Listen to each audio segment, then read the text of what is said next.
Feeding God's Children started about 6 years ago while my wife and I were on a short-term mission trip to Guatemala. We were visiting a pastor down there that was running a small feeding program in a very, very poor neighborhood, just where the poorest of the poor live. He was bringing about 20 kids into the church every morning, feeding them, telling them a Bible story, showing the love of Jesus to them.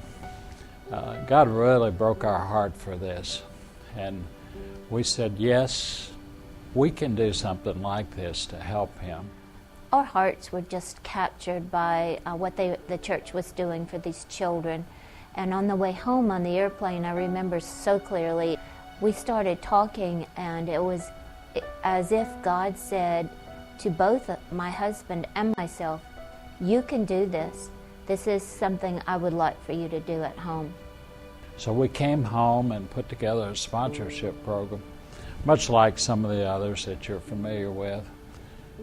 Since the feeding program started there 5 years ago, many things have happened. The whole neighborhood has changed. When we started, the gangs ruled the neighborhood.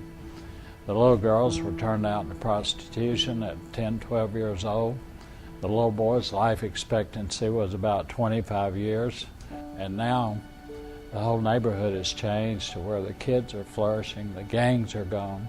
2 years ago, we had our first child go to the university.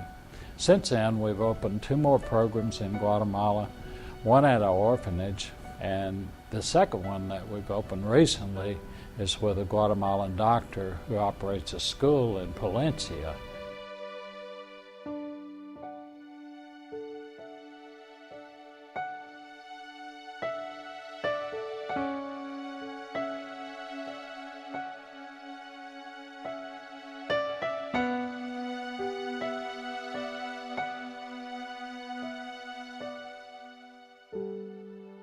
And several years later, God just touched our hearts to open up a local feeding program. And after praying about where we would do that, we felt as if God led us to Appalachia.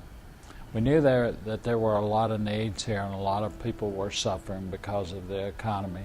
But we were led to a place in Bell County, Kentucky, in the heart of Appalachia, where drugs has taken a generation of parents away from their kids. When we first arrived there, the director of the school said to my wife and I, nobody cares about these kids. And I looked at her and there was tears in her eyes. And I knew right then that Jesus cared for them. And we prayed that God would show us who and how to partner there, and if it was even His will for us to be in Appalachia.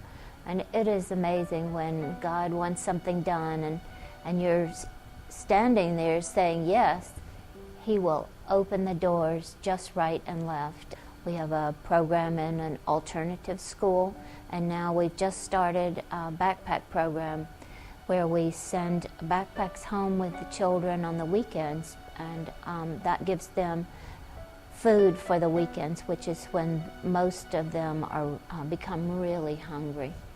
We'll soon be launching our first summer feeding program there for these same kids, whereby we provide nutritious meals for them throughout the summer.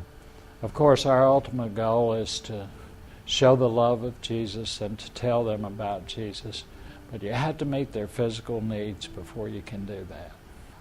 We're just amazed at all that God does and all that He allows us to do.